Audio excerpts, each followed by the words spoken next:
Olá pessoal, sou o professor Marcos Bonetti, da disciplina de História, e na nossa aula de História de hoje nós vamos trabalhar com o tema Economia, Sociedade e Política na Europa Feudal. Antes da gente começar a trabalhar com esse conteúdo, eu quero fazer uma breve revisão para que você possa se situar naquilo que nós estamos estudando. Então, vem para cá que a gente vai falar um pouquinho sobre a periodização. Tem gente que pensa que história não é só data, não é só número, tá certo?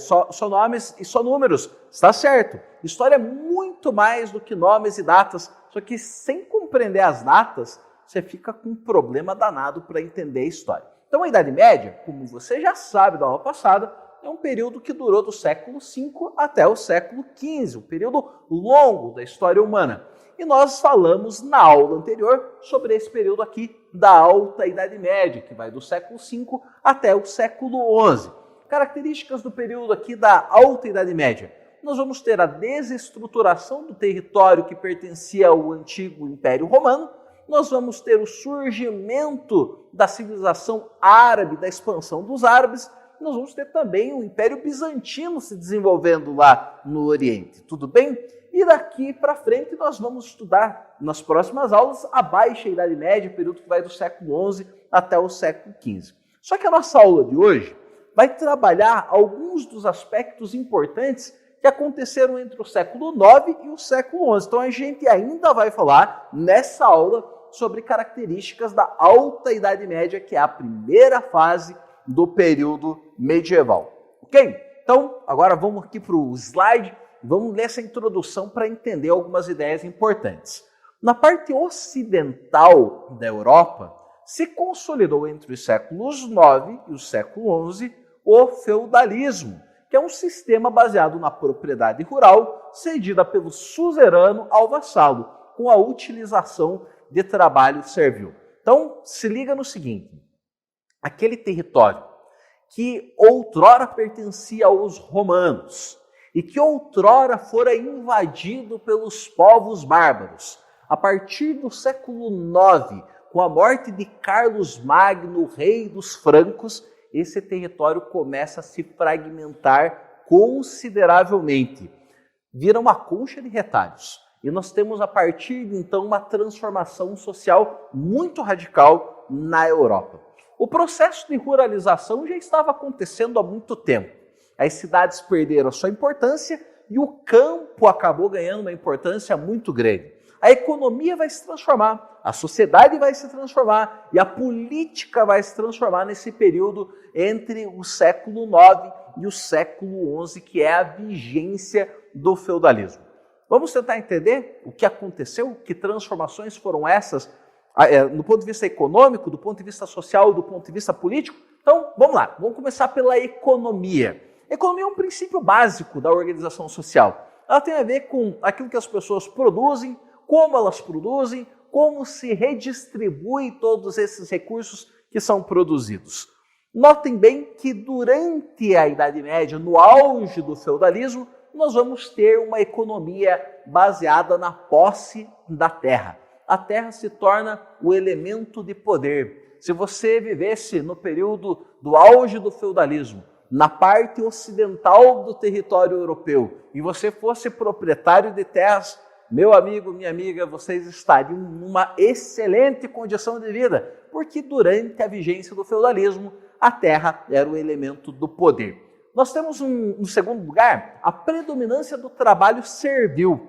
Note que as pessoas que não eram proprietárias das terras, elas precisavam das terras dos senhores feudais para poder sobreviver. Precisavam plantar, precisavam colher, dado que a economia agora era uma economia agrícola de autossuficiência nos feudos, então o indivíduo precisava se submeter ao poderio do senhor feudal.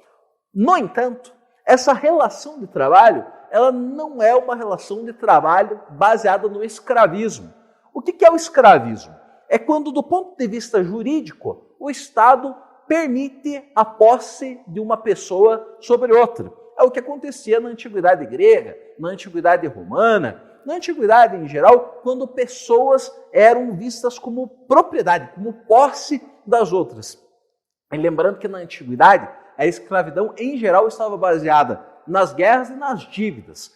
Nós temos aqui, no cenário do mundo feudal, uma outra forma de relação de trabalho, que é a servidão. O indivíduo não era propriedade, mas ele estava preso às terras e preso a laços de compromisso que ele tinha feito com o dono dessas terras. Era o regime de trabalho servil. Terceiro ponto, nós vemos que a economia durante o feudalismo estava baseada numa relativa autonomia dos feudos e um relativo isolamento entre eles. Note bem, se até o século IX o poder estava centralizado nos reinos bárbaros cristãos, imagina o caso dos francos, sobre os quais nós falamos na aula passada, agora a partir do século IX, não. Esse poder se torna fragmentado, descentralizado, os feudos se tornam cada um deles pequenos centros de poder. Nós temos agora, então, não mais um poder centralizado num grande território, pelo contrário, nós temos pequenos territórios, pequenas porções territoriais, e em cada uma delas nós temos um centro de poder a partir do qual um dono de terra exerce o seu poder sobre os indivíduos. Então, quando a gente lembra da economia durante o feudalismo,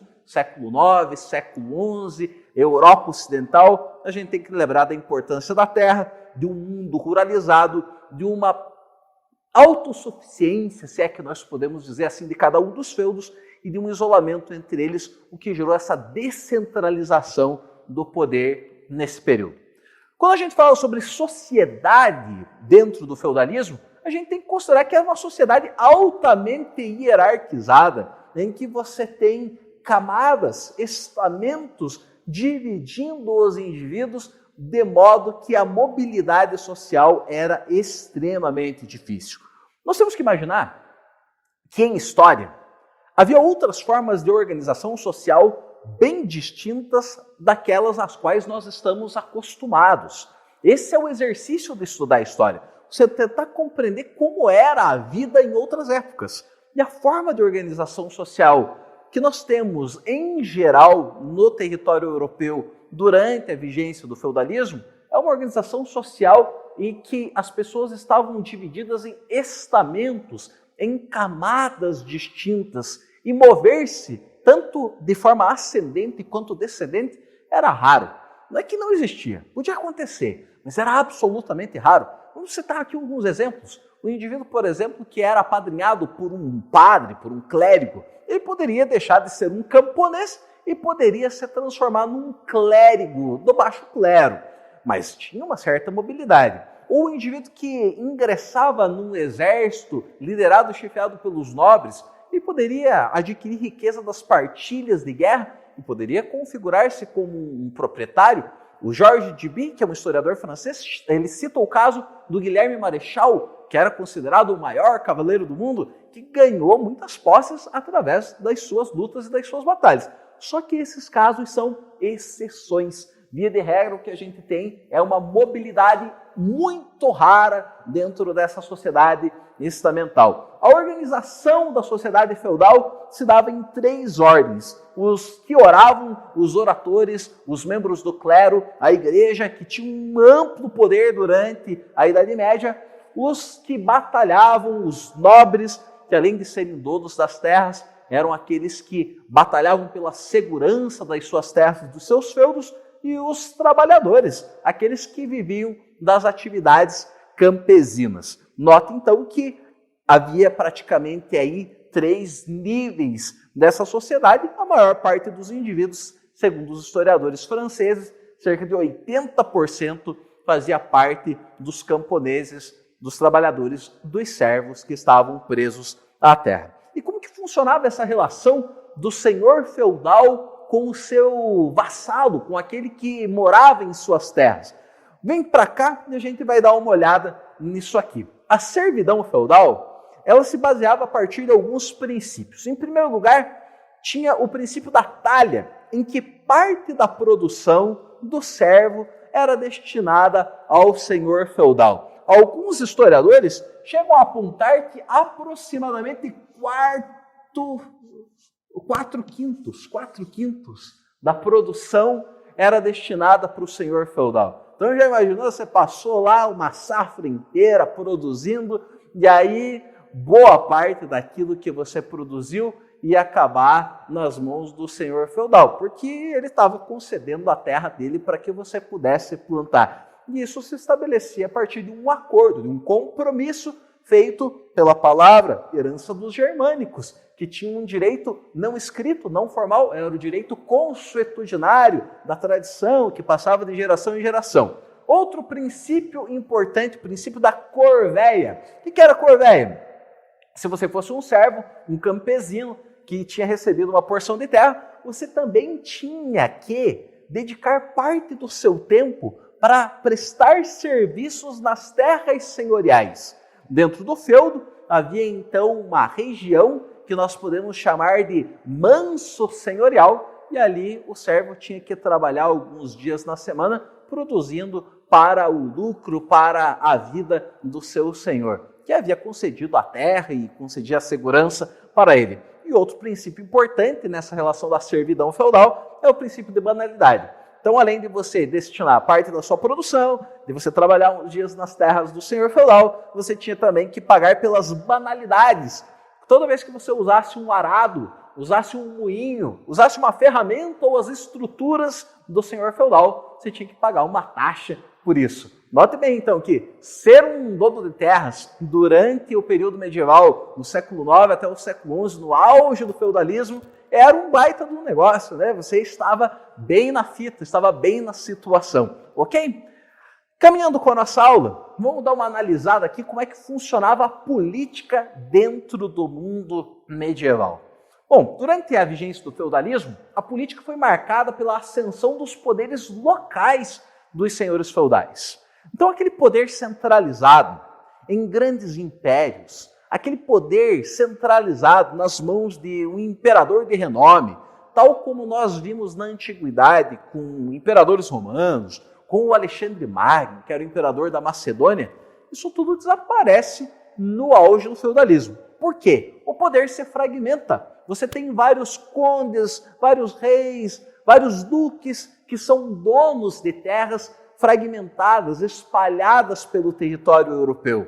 Tenta imaginar comigo, se o mapa da Europa hoje já tem países extremamente pequenos, tenta imaginar que durante a vigência do feudalismo, isso era ainda mais fragmentado, com reinos ainda menores. Só para você ter uma ideia melhor, dá uma analisada do que era a Península Ibérica. Nós temos hoje lá 2 países pequenos, Portugal e Espanha. Durante a Idade Média, o que você tinha lá? Territórios ocupados pelos árabes, territórios que pertenciam ao Reino de Castela, Navarra, Leão, Aragão, vários pequenos reinados dominando o território da Península Ibérica. É isso que a gente tem politicamente no feudalismo, uma fragmentação de poderes locais, ou aquilo que os historiadores chamam de descentralização do poder, um poder bastante descentralizado. Outro ponto importante que nós podemos considerar aqui é que o poder dos senhores feudais se dava por meio de alianças pessoais baseadas em juramentos de fidelidade. Como eu destaquei com vocês anteriormente, essa forma de relação é uma herança germânica para a sociedade europeia no mundo medievo. Porque os germânicos é que tinham esse compromisso pela palavra, o acordo estabelecido, o acordo que deveria ser cumprido. Então, imaginando uma situação típica da Idade Média, se você fosse um camponês, não tivesse onde trabalhar, você pedia então o abrigo, a proteção de um senhor feudal, e em troca você se comprometia a prestar todos aqueles serviços sobre os quais nós falamos anteriormente. Era um compromisso acordado pela palavra, pelo pacto. Era assim que as coisas funcionavam na Idade Média. Não existia a possibilidade de você chegar com um documento e falar assim, olha aqui, mas está escrito. Não tem direito escrito. O direito é tradicional, né, estabelecido pela palavra. Observe também que nesse contexto histórico existe uma relação de suzerania e vassalagem, em que, de um lado, vamos voltar aqui para esse quadro, de um lado, o servo está prestando todas essas formas de serviço, a talha, a corvéia, as banalidades para o seu senhor, e em contrapartida o que a gente tem? O senhor feudal, ele se compromete em assegurar a proteção, em dar segurança àqueles que moravam dentro dos seus territórios. Era uma relação, então, claro que não proporcional, extremamente desigual, mas que dava o norte para o modelo de sociedade europeia daquela época. Para a gente finalizar essa aula sobre o mundo feudal, sobre aquilo que estava acontecendo na parte ocidental da Europa entre o século IX e o século XI, nós precisamos considerar a grande importância e a atuação da igreja nesse cenário. Como vocês sabem, o cristianismo foi aos poucos se desenvolvendo e de uma religião popular que atingia as pessoas simples se tornou uma religião oficial para os romanos a partir do século IV. O Império Romano esfacelou-se, experimentou o declínio, mas o que restou do Império Romano foi toda a estrutura, foi toda a hierarquia que a igreja acabou mantendo ao longo da sua história. Segundo o historiador Jacques Le Goff, a única coisa que dava unidade ao continente europeu durante a Idade Média era o cristianismo. Você tem um cara morando num feudo lá no território que corresponde hoje à França, outro morando num território que corresponde a Portugal. O que esses caras têm em comum? Se eles falam línguas distintas, comem coisas distintas, são completamente diferentes uns dos outros. O que eles têm em comum é o cristianismo. O cristianismo é o que une a mentalidade europeia durante o período medieval. E a igreja, então, a igreja católica, se constituiu enquanto a mais importante e a mais poderosa instituição durante o período medieval. De modo que ela tinha não apenas o poder sobre as mentalidades, ela tinha o poder econômico, a influência política sobre os feudos, ela tinha uma influência muito grande no aspecto cultural, porque a cultura letrada era praticamente um monopólio da igreja, e além disso ela tinha o papel de ensinar os seus fiéis a sua cosmovisão, a sua visão de mundo. E eu coloco aqui um ponto logo abaixo falando que durante o período medieval nós vamos ter uma cosmovisão baseada no cristianismo medieval, que é o cristianismo ensinado pela igreja. É uma distinção que nós precisamos fazer. Não significa que todas as pessoas na Idade Média pensavam de forma cristã e o amor ao próximo era praticado. Não, é um cristianismo hierarquizado, medieval, que foi formado naquela época. Tudo bem? Então, nessa aula, a gente estudou um pouco sobre os aspectos econômicos, sociais e políticos durante o feudalismo entre os séculos IX e o século XI. Terminando essa aula, você pega a sua apostila, o seu material, lê o seu livro-texto, faz o seu resumo, faz os seus tópicos, resolve atividades sobre esse conteúdo, porque aqui o nosso lema é sempre aula dada, aula estudada hoje. Até mais!